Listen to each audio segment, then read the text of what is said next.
Hey there, I'm Lance and I'm a gamer. And I'm Sam and I'm a non-gamer. And we are Love to Hate, where we try to help gamers find great games to play with non-gamers. And today we're taking a look at QE and the Commodities expansion by Allplay. Allplay, aka BoardGameTables.com, they changed their name recently.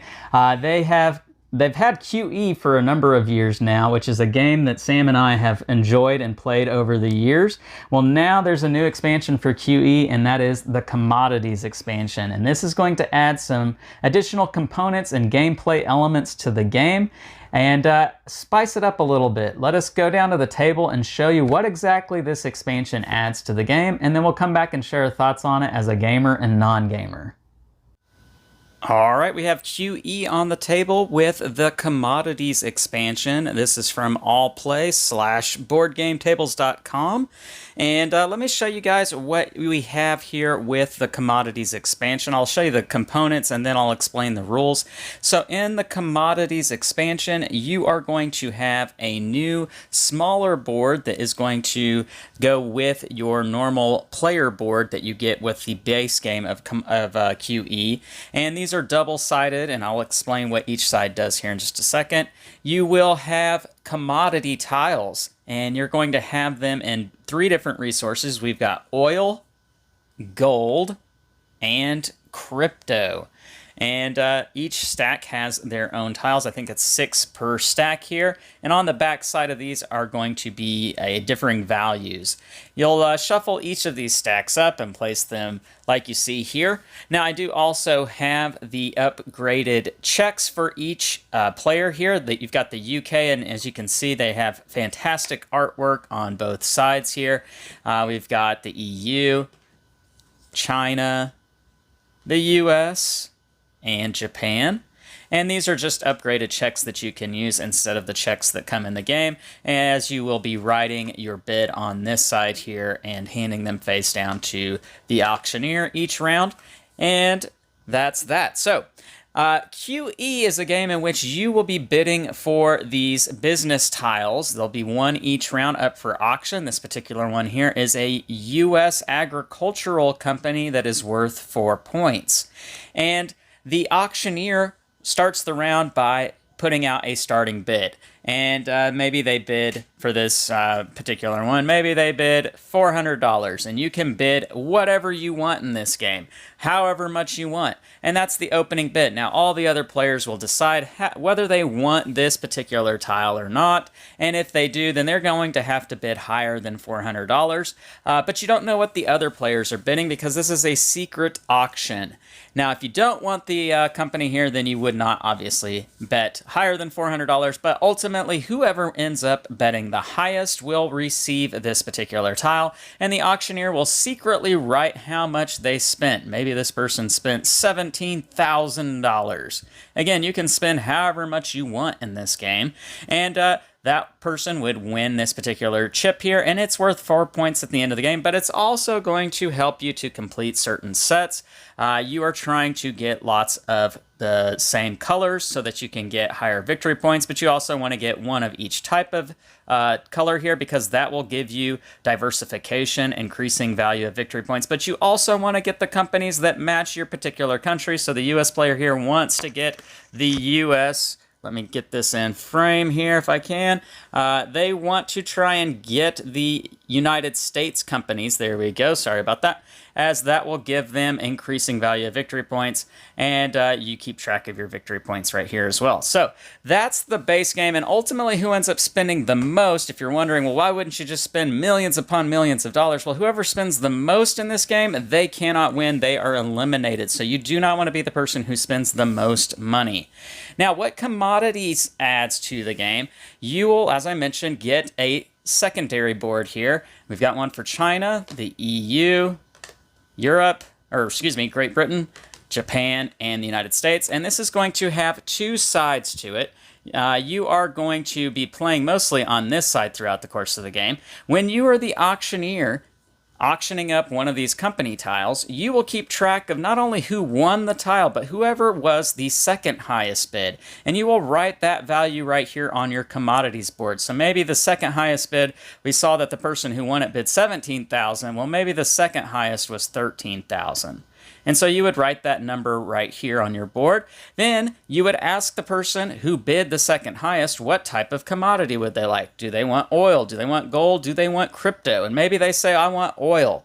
You would take this and you would write how much they bid, $13,000, and you would hand it face down to that player. They would receive it, and they would note that they have gotten 5 points from this oil commodity, but they had to spend $13,000 for it. And they would keep that secret from all the other players. And $13,000 will get added to all the other dollars that they spent on the tiles company tiles that they won throughout the course of the game. So that is increasing the value that you've spent throughout the course of the game if you win these commodity tiles. But it is giving you victory points that you wouldn't otherwise have gotten if you don't play with the commodities expansion. Now, what it does for the auctioneer, they will keep track of all the money that was spent on the commodities that they auctioned off, and they will get to add all that up and subtract it from how much they spent throughout the course of the game. So you do get to lower how much you spend by selling commodities. Now, the catch is if you end up being the person who bids the second highest as the auctioneer, you will not get to subtract what you bid on that. That just would not be fair. So you won't be able to gain the bonus of negative value if you are the person who ends up with the own commodity. Now, these commodities, they work differently from one another. The oil commodity will give you victory points based off of what the tile is, and the person who has the most will receive an additional 5 points. I had to look at that. That's a little tiny number, but it is 5 points. So you want to try to get a lot of oil, be the person who has the most.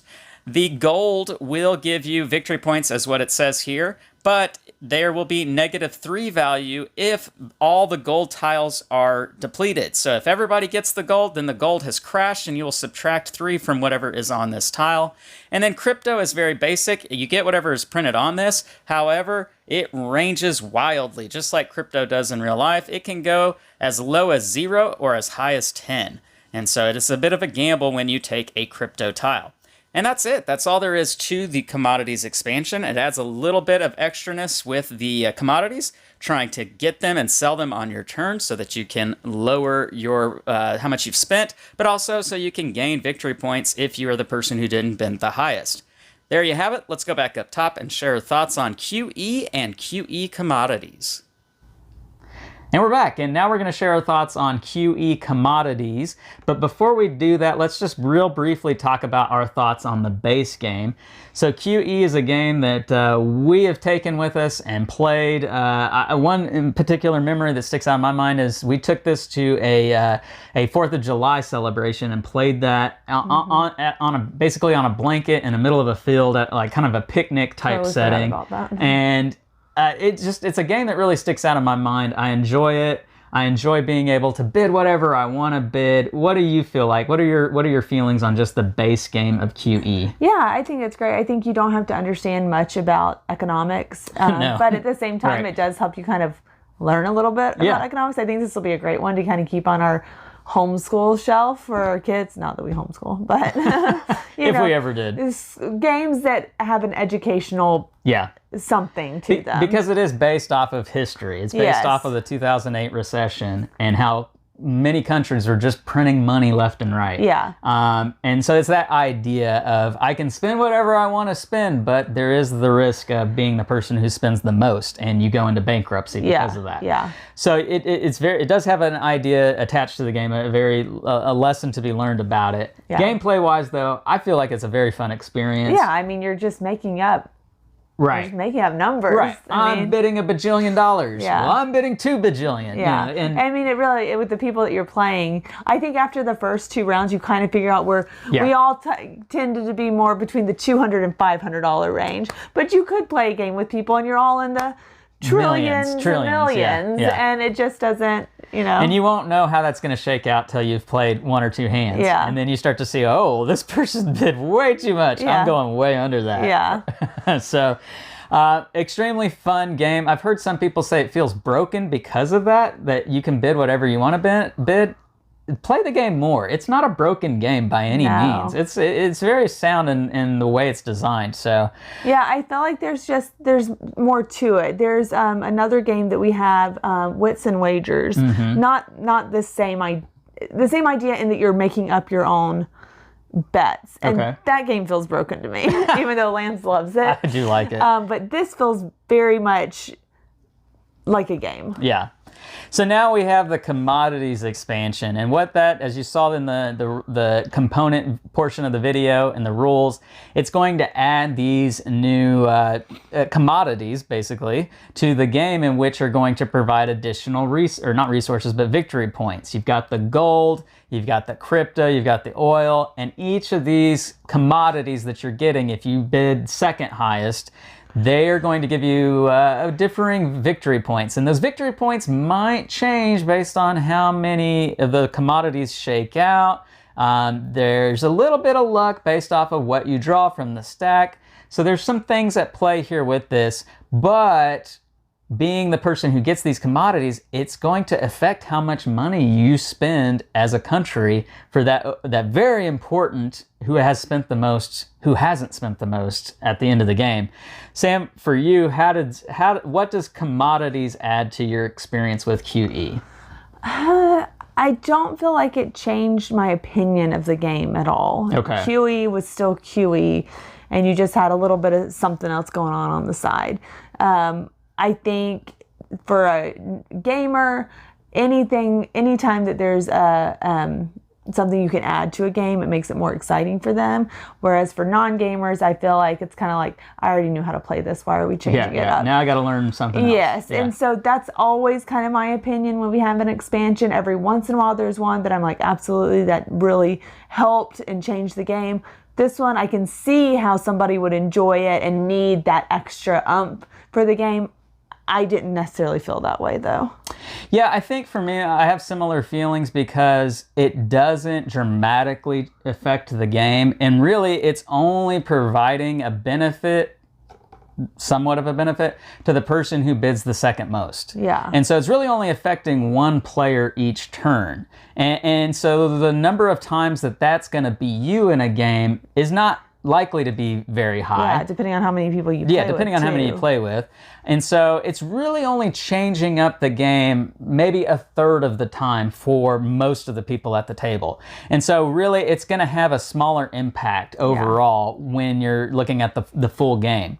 But the impact that it does have, I feel like is an exciting as a gamer. I feel like it's something that really kind of holds some tension to it, because now not only am I paying attention to who is the person who bids the most for these businesses that we're bidding for in QE, but now I'm really having to pay attention to, well, do I want to be the person who bids the second most so I can get these commodities? So there's a little more strategic thinking in how much I'm bidding for these different tiles. And at that, when I'm auctioning off a commodity, now I'm not only just focusing on the business tile, but I'm also focusing on, I want to try to get somebody to pay quite a bit for the commodity too, because that helps me lower my overall total of spending. I get to take that amount out of how much I've spent. So there are a couple of factors that you add into the strategic gameplay with this game. And so for that, I do enjoy that aspect of it. But I can agree with Sam that it doesn't add a whole lot. So do you really need it? Yeah. Maybe not. Yeah. Overall, I think there's some good things to like about it.